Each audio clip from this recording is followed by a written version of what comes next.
Olá, meus irmãos, Norberto Peixoto, mais uma vez falando do grupo de Umbanda Triângulo da Fraternidade para a nossa fanpage Pérola de Ramatiz e para o nosso canal no YouTube.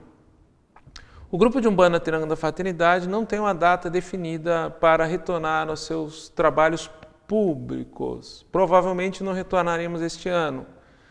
A orientação que temos é que devemos retornar somente com segurança. E vamos aguardar, então, sem pressa, com todo respeito a quem está decidindo diferente nos seus templos religiosos, nos seus centros, mas nós vamos aguardar. Os trabalhos internos nós já havíamos retornado, aí veio a bandeira vermelha aqui no Rio Grande do Sul, tivemos que, neste momento, não estamos autorizados a qualquer rito público ou interno, a não ser a captura de imagem para a transmissão de vídeo ou lives, né? Então, assim que retornar a bandeira amarela, mesmo assim nós não retornaremos aos ritos públicos, né? Manteremos os ritos internos, e o que a gente tem feito agora são as conferências online, né? Nós temos tido um trabalho semanal de irradiação de cura e outro trabalho semanal que é o encontro de meditação. A gente se reúne para estudo e uma prática de meditação com canto devocional. É o que a gente tem feito neste momento. Alguns irmãos podem interpretar isso como medo da morte, ou medo de retornar aos trabalhos, em consequência do medo da morte. Não se trata de medo da morte. Se fosse tão somente Norberto Peixoto sozinho, eu retornaria aos trabalhos sozinho, daria passe sem problema nenhum. Mesmo assim, eu correria o risco de estar contagiado e transmitir para as pessoas o Covid, mesmo adotando todos os procedimentos de segurança. Os protocolos de segurança são muito frágeis para a dinâmica ritual das religiões afro-brasileiras e Umbanda, que são ritos de proximidade, de toque, de muita fala, né? Com proximidade. Mesmo usando máscara e mantendo 1 metro, 1,5 metro de distância, você corre o risco das gotículas ficarem em suspensão no ar. Então, como a nossa casa é uma casa de regência, de fundação de Xangô, embora eu seja de Oxóssi, vamos seguir a prudência, a equanimidade, né? Mas como é que ficariam os espíritos, né? Sem o trabalho presencial para os consulentes? Não deixaríamos esses irmãos na mão? Não deixaríamos. O trabalho espiritual ele sempre foi feito independente de médiuns, como é feito hoje em dia. Se o plano espiritual tiver que fazer algum auxílio, algum pronto-socorro, os seus médiuns, quando necessário, são desdobrados durante o sono físico, esses atendimentos são feitos. Então, não cabe a nós temos a pretensão, a presunção de nos acharmos indispensáveis, no meu olhar. Então, os trabalhos eles continuam sendo feitos como sempre o foram.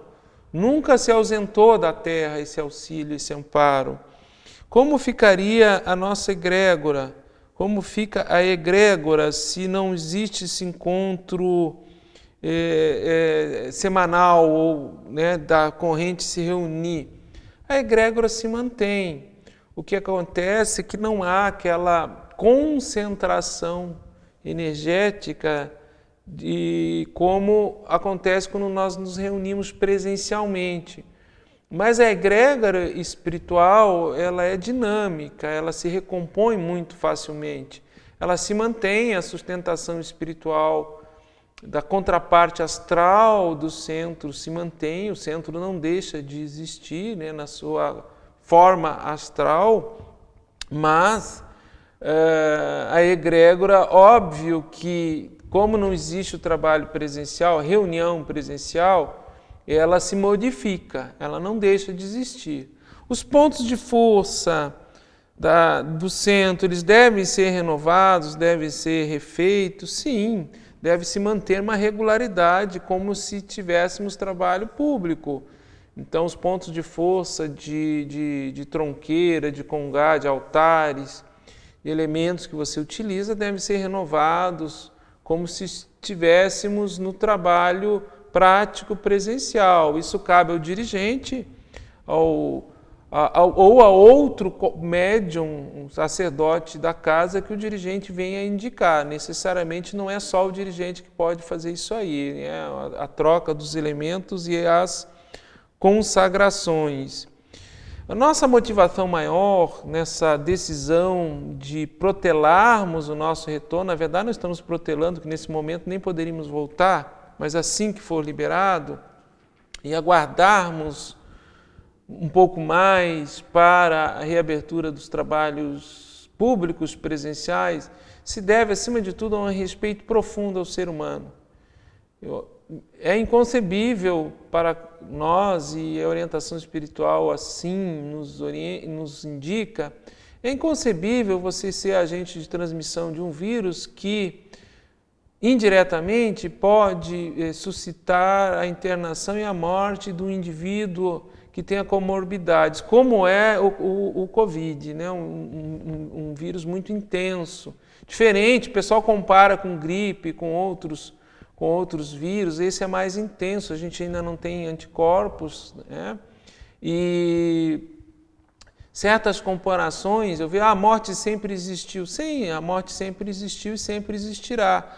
Agora, não é a nossa atitude que deve incentivar procedimentos que, ao meu ver, desrespeitam o próximo. Então, não temos pressa nenhuma de retornar aos trabalhos, ou faremos com muita segurança, e as casas que estão retornando e nos seus estados, nos seus municípios, cada dirigente avalia, ele é responsável perante o plano espiritual, perante a sociedade civil, mas o que nós temos verificado, infelizmente, e dentro do que está se divulgando aí nas redes sociais, casos que já se retornaram, médium sem máscara, médium com máscara caída, a proximidade não é mínima, distanciamento mínimo não é respeitado. Então, me parece que uma certa categoria de umbandistas se coloca como se fossem imunes, inatingíveis, né? que o guia iria proteger de tudo. E não acontece assim. Não funciona dessa maneira. Nós não somos imunes, nós não somos super-homens, super-mulheres, né? Seres fantásticos, médiuns, que a entidade vem, te envolve, você mata tudo quanto é vírus, tudo quanto é bactéria. Até pode acontecer por ação deles pontualmente, mas uma ação individual dos espíritos, dos guias, não contrariaria um movimento coletivo como é do Covid, que é instrumento de educação das consciências, de amadurecimento espiritual, como outras pandemias virão nesse terceiro milênio, outras comoções sociais no nosso planeta, climáticas, geológicas, enfim. Então eu espero esclarecer, me posicionar, assim, botar o rosto para falar assim abertamente. Nós não retornaremos os trabalhos por hora tão cedo, e tudo indica que esse ano manteremos o ano todo de recesso para os nossos trabalhos públicos. Retomaremos os ritos internos no momento oportuno. Vamos fazer uma amacia ainda este ano, se for possível, né, com aqueles médios que retornarem aos trabalhos, porque também tem obreiros da caridade que já têm uma idade avançada, outros por situação de vida têm, nesse momento, escolheram não retornar. A gente tem que respeitar o momento de cada um, e tudo caminha para a nossa evolução, para o nosso esclarecimento, né? O senso de urgência é do homem, a presunção de se achar indispensável é nossa, não é dos guias espirituais. A mediunidade nunca deixou de existir ao longo das eras da nossa caminhada planetária e não vai deixar de existir agora. Ela se reconfigura, ela se reinterpreta, ela assume um novo formato, mas para o plano espiritual nunca foi impedimento a ausência de reunião de médiuns, como se tentam se colocar hoje em dia, como se fosse indispensável. Enfim, em respeito ao ser humano, em respeito ao outro, esta é a nossa posição. Nosso saravá fraterno, axé, até a próxima oportunidade, meu namastê.